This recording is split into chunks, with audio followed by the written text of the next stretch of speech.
इसी के साथ आगे बढ़ते और बात करते हैं। शुवेंदु अधिकारी बने हैं पश्चिम बंगाल के सीएम। शुवेंदु अधिकारी ने सीएम पद की शपथ ली है। बता दें कि शपथ ग्रहण समारोह में प्रधानमंत्री नरेंद्र मोदी, हरियाणा के मुख्यमंत्री नायब सिंह सैनी भी शामिल हुए हैं और इसी के साथ गृह मंत्री अमित शाह के साथ 21 राज्यों के मुख्यमंत्री इस समारोह में शामिल हुए हैं। तो इस वक्त की अहम और बड़ी खबर सामने आई है, जहां शुवेंदु अधिकारी जो पश्चिम बंगाल के सीएम बने हैं। तो बड़ी खबर इस वक्त की सामने आई है। तो बता दें कि शपथ ग्रहण समारोह में प्रधानमंत्री नरेंद्र मोदी और 21 राज्यों के मुख्यमंत्री समारोह में शामिल हुए हैं। नायब सिंह सैनी इस समारोह में शामिल हुए हैं और गृह मंत्री अमित शाह भी शामिल हुए हैं। तो बता दें कि पश्चिम बंगाल का जो चुनाव नतीजा सामने आता है, हालांकि उसके बाद तमाम प्रतिक्रम देखने को मिले थे।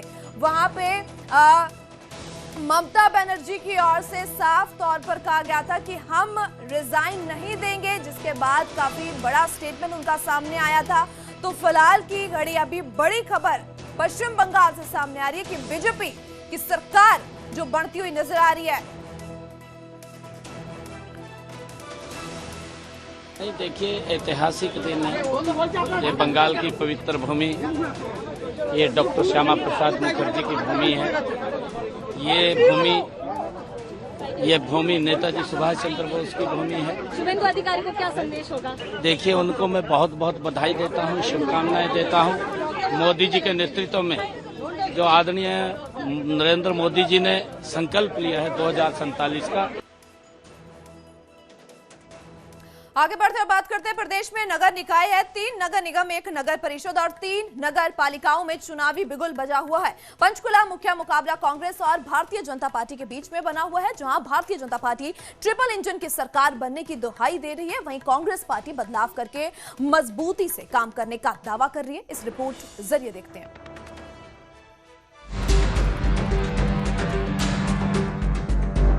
पंचकुला में नगर निगम चुनाव में मुख्य रूप से कांग्रेस और भारतीय जनता पार्टी आमने सामने है। कांग्रेस पार्टी भारतीय जनता पार्टी के पिछले 5 साल के दौरान निगम के छूट गए कामों का जिक्र कर रही है और दावा कर रही है कि नगर निगम में घोटाला हुआ और जनता के पैसे को बीजेपी ने पूरी तरह से खराब कर दिया। इतना ही नहीं, कांग्रेस पार्टी से मेयर की प्रत्याशी सुधा भारद्वाज ने न्यूज 18 से बातचीत में कहा कि पिछली बार भारतीय जनता पार्टी का जो मैनिफेस्टो था, अब की बार भी वही मैनिफेस्टो बनाया गया है। उन्होंने आरोप लगाते हुए कहा कि इसका मतलब है कि भारतीय जनता पार्टी ने पिछले 5 साल के दौरान मेयर पद पर रहते हुए कोई भी काम धरातल पर नहीं किया। लोगों में बहुत उत्साह है और परिवर्तन का समय है। सभी लोग परिवर्तन चाहते हैं और इस बार परिवर्तन होके रहेगा। कांग्रेस पार्टी को वोट मिलेगी और मेयर भी कांग्रेस का और पार्षद भी कांग्रेस के मिलेंगे। वहीं भारतीय जनता पार्टी की अगर बात करें तो मेयर प्रत्याशी श्यामलाल बंसल दावा कर रहे हैं कि पिछले 5 साल के दौरान भी काम हुआ है और अब जनता के आशीर्वाद के बाद बीजेपी एक बार फिर से पंचकुला को विकसित शहर बनाने के लिए काम करेगी। मैं जहाँ भी जाता हूँ, आज सुबह से मैं पहले गांव में गया। गांव के अंदर टोटल हॉल भरे हुए, लोगों में उत्साह की आपको बढ़ाने की जरूरत है। लड़ाई हमारी है, हम लड़ रहे हैं। नाम आपका है और लड़ाई हमारी है, हम लड़ेंगे विकास के नाम पर। विकास के लिए उन्होंने कहा कि 11 साल में हमने देखा हर गांव में पैसा लगा है, डेवलपमेंट हुई है, लोगों को नौकरियां मिली हैं, लोगों को रोजगार मिल जाए और गांव के अंदर वहाँ डेवलपमेंट हो जाए। इससे बढ़कर कुछ हो नहीं सकता। कॉलोनीज में आता है, कॉलोनीज के लोग तो यही बोलते हैं कि जी हमें रोजगार भी मिला, हमें लक्ष्मी लाडली योजना की यहाँ जो 2100 रुपये की योजना उसका लाभ भी मिल रहा, हमें राशन भी मिल रहा और हमें काम भी मिल रहा। हर चीज़ हमें मिल रही तो हम और को क्यों डलेंगे। आज शहर में आप चले जाओ, शहर के हर कोने में एक ही आवाज़ है, श्यामलाल बंसल बीजेपी, और इसकी विकास का काम जो है नायब सैनी से मिलकर यही व्यक्ति करा सकते हैं। इसलिए सभी लोग, मैं लोगों के बीच रहा हूँ, मैं इस शहर को मैंने बनते बसते देखा है और मैंने इसकी डेवलपमेंट देखी है। मैं इसके विकास के लिए, हमारा विकास का ही मुद्दा है। सबसे पहले तो मैं 100 दिन के अंदर जो हमारे छोटी मोटी समस्याएं हैं, जैसे पार्क है, सड़कें हैं, हमारी कोई सीवर सिस्टम में गड़बड़ कहीं है कि बाहर से आने वाले, उससे पहले उसको दुरुस्त करूंगा। वहीं भाजपा की राज्यसभा सांसद रेखा शर्मा ने कहा कि जब प्रदेश में हमारी सरकार है तो विपक्षी विधायकों का काम कैसे होगा? काम तो हमारे ही बनने वाले मेयर करवाएंगे। बेशक वो ये कहते रहे कि पंचकुला में विधायक कांग्रेस का है और सांसद भी कांग्रेस पार्टी का।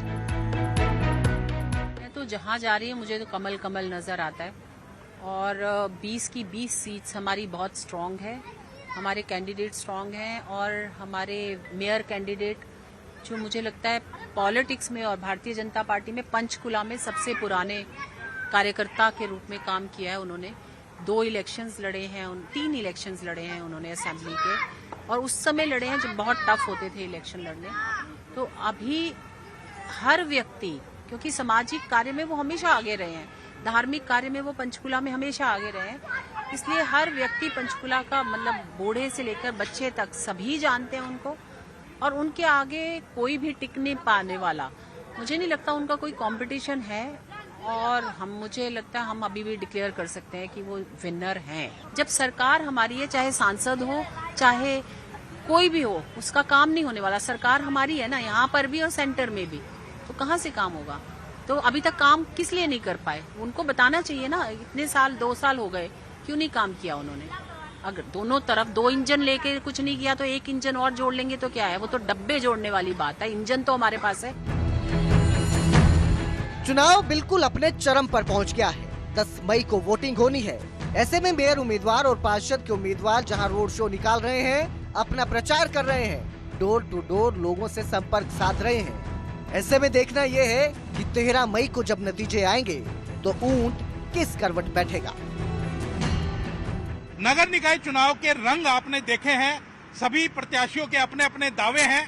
कौन जीत हासिल करता है या किसे मात मिलेगी, ये तो आने वाला समय बताएगा। और 13 तारीख को जब गिनती होगी तो उस समय नतीजे आएंगे और उस समय पता चलेगा कि अब भारतीय जनता पार्टी जैसे पहले एक बार स्वीप किया था, 10 नगर निगम के और निकायों में चुनाव थे तो उसमें से 9 में जीत हासिल की थी, जबकि 1 में निर्दलीय उम्मीदवार ने जीत हासिल की थी। क्या वैसा ही स्वीप एक बार फिर से भारतीय जनता पार्टी करती है या फिर कांग्रेस पार्टी अपना दमखम दिखाती हुई नजर आती है, ये अभी देखना होगा। लेकिन सभी जो प्रत्याशी हैं वो पूरा अपना जोर लगाए हुए हैं। और भारतीय जनता पार्टी की बात करें तो सभी मंत्री, खुद मुख्यमंत्री मैदान में उतरकर प्रचार कर रहे हैं। वहीं कांग्रेस पार्टी भी पीछे नहीं है। भूपेंद्र सिंह हुड्डा, रणदीप सिंह सुरजेवाला, कुमारी शैलजा, दीपेंद्र हुड्डा समेत पूरी कांग्रेस पार्टी के नेता भी मैदान के अंदर उतरे हुए हैं। रोचक जंग है। अब जंग का फैसला 13 मई को होगा जब नतीजे आएंगे। कैमरामैन विनोद के साथ अंकित उदानी, न्यूज 18 पंचकुला। कुरुक्षेत्र के मीरी पीरी इंस्टीट्यूट विवाद पर फैसला सुरक्षित रख लिया गया है। हाईकोर्ट की ओर से फैसले को सुरक्षित रखा गया है। तकरीबन 1.5 घंटे तक सुनवाई जारी रही और जिसके दौरान ये 1.5 घंटे के दौरान दोनों पक्ष की दलीलें सुनी गई और दोनों पक्षों की दलीलें सुनने के बाद ये फैसला सुरक्षित रख लिया गया है। कोर्ट का फैसला ही तय करेगा कि इंस्टीट्यूट सेवा संभाल की जिम्मेदारी है। सो हाई कोर्ट जल्द सुना सकती है अपना बड़ा फैसला। तो इंस्टीट्यूट की सेवा संभाल को लेकर HSGMC और SGPC के बीच में विवाद बना हुआ है, तो जिसको लेकर हाई कोर्ट की ओर से ये फैसला सुरक्षित रख लिया गया। 1.5 घंटे तक ये सुनवाई जारी रहती है और इस फैसले में ही तय होगा कि ये